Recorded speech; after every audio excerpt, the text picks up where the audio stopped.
नमस्कार मंडळी, recipe with Rupali या यूट्यूब चॅनलमध्ये तुमचे खूप खूप स्वागत आहे। उन्हाळा सुरू झाला की सर्वांची घाई उडते ते वाळवणीच्या पदार्थांची।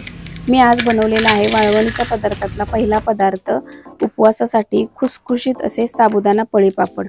अगदी कमी साहित्यात हे होतात आणि झटपट होतात। या रेसिपीसाठी साहित्य पहा काय लागणार आहे। 1 वाटी साबुदाणा, 2 मध्यम आकाराचे कच्चे बटाटे, 2 ते 3 हिरव्या मिरच्या, चवीनुसार मीठ। या ठिकाणी हिरवी मिरची आणि बटाटे ऑप्शनल आहेत। सुरुवातीला गॅसवरती पॅन गरम करण्यासाठी ठेवायचा, त्यामध्ये 1 वाटी साबुदाणा टाकायचा।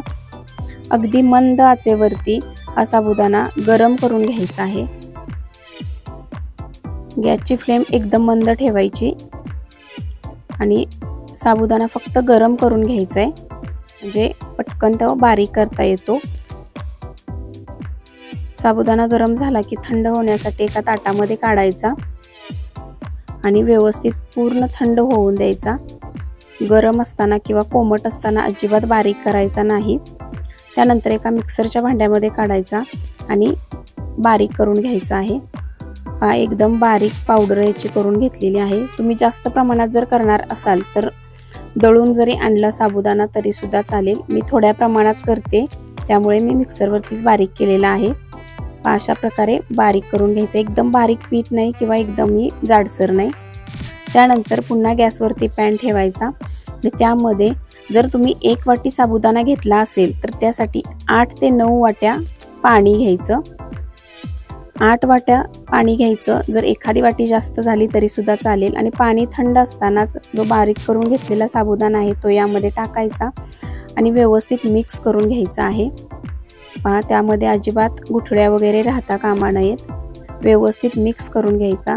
त्यामध्ये जे कच्चे बटाटे 2 घेतले होते ते साल काढून किसून स्वच्छ धुवून घ्यायचे आणि तो बटाट्याचा किस आहे तो यामध्ये टाकायचा, मिक्स करून घ्यायचा आणि त्यानंतर गॅस चालू करायचा आणि सतत हलवत राहायचं आणि हे साबुदाण्याचे पीठ आहे ते व्यवस्थित शिजवून घ्यायचं आहे। हे पळी पापड करताना एकच काळजी घ्यायची, यामध्ये गुठळ्या अजिबात होऊ द्यायच्या नाहीत, सतत हलवत राहायचं।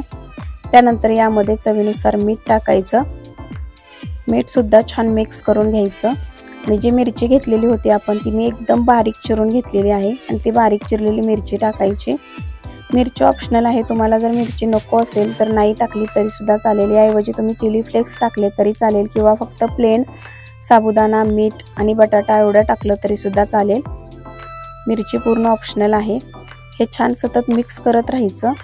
हे सतत मिक्स करत राहिल्यानंतर थोड्या वेळाने 5 ते 7 मिनिटांमध्ये हे दाटसर व्हायला सुरुवात होते।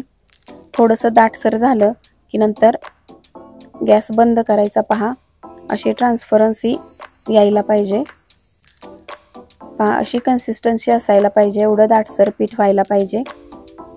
हे आता तयार झालेलं आहे। आता याचे पळी पापड आपण सोडायचे आहेत। त्यासाठी मी एक कागद अंथरलेला आहे आणि कागदावरती आता व्हिडिओमध्ये दाखवल्याप्रमाणे पळीच्या साहाय्याने हे पळी पापड सोडायचे। अगदी पातळही करायचे नाहीत किंवा जास्ती जाडही ठेवायचे नाहीत। थोडंसं ते पीठ ओतल्यानंतर थोडंसं पळीच्या पाठीमागच्या बाजूने पसरून घ्यायचं आहे। अशा प्रकारे बाकीचे सर्व पळी पापड आता घालायचे आहेत। हे पळी पापड अतिशय खुसखुशीत होतात, तोंडात टाकताच विरघळतात, एवढे खुसखुशीत होतात। या उन्हाळ्यामध्ये तुम्ही सुद्धा अशा प्रकारचे पळी पापड नक्की करून पहा। हे 2 दिवस मी चांगले उन्हामध्ये वाळवून घेतलेले आहेत आणि एकदम ट्रान्सपरंट झालेले आहेत। पहा, एकदम छान तयार झालेले आहेत पळी पापड।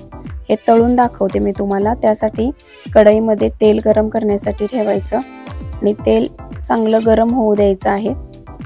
तेल चांगलं गरम झालं की त्यामध्ये आता हे पळी पापड तळून घेऊया। पाहू शकता तुम्ही किती छान फुलतायत। अगदी जेवढे पळी पापड आपण तयार केलेले त्याच्या दुप्पट फुलतात हे आणि एकदम खुसखुशीत होतात। हे पळी पापड करण्यासाठी तुम्हाला अगोदर साबुदाणा भिजवण्याची सुद्धा गरज नाही। अगदी ऐन वेळेला जरी तुम्ही ठरवलं आज पळी पापड करायचे आहेत तरी सुद्धा हे तयार होऊ शकतात आणि एकदम कमी साहित्यामध्ये जास्तीची तयारी करावी लागत नाही किंवा जास्त कोणतेही साहित्य लागत नाही। यामध्ये मिरची आणि बटाटा पूर्ण ऑप्शनल आहे, तुम्हाला आवडत असेल तर घालू शकता, आवडत नसेल तर नाही घातला तरी सुद्धा चालेल। पाहू शकता तुम्ही किती छान हे पापड फुललेले आहेत तेलामध्ये, एकदम पांढरे शुभ्र आणि किती छान फुलतायत। वाळवलेला पापड जेवढा होता त्याच्या दुप्पट हे फुलतायत पळीपापड। महत्त्वाची गोष्ट म्हणजे हे पळीपापड एकदम खुसखुशीत होतात, पण तेलकट अजिबात होत नाहीत। बघूनच तुमच्या लक्षात येईल की हे किती खुसखुशीत झालेले आहेत। याचा आवाज तुम्ही ऐकू शकता। पहा किती खुसखुशीत झालेले आहेत, पण तेलकट झालेले नाहीत। रेसिपी आवडली असेल तर लाईक करा, जास्तीत जास्त लोकांपर्यंत शेअर करा।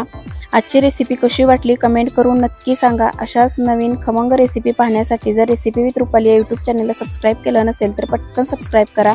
पुन्हा भेटू अशाच एका नवीन रेसिपी सोबत, तोपर्यंत धन्यवाद।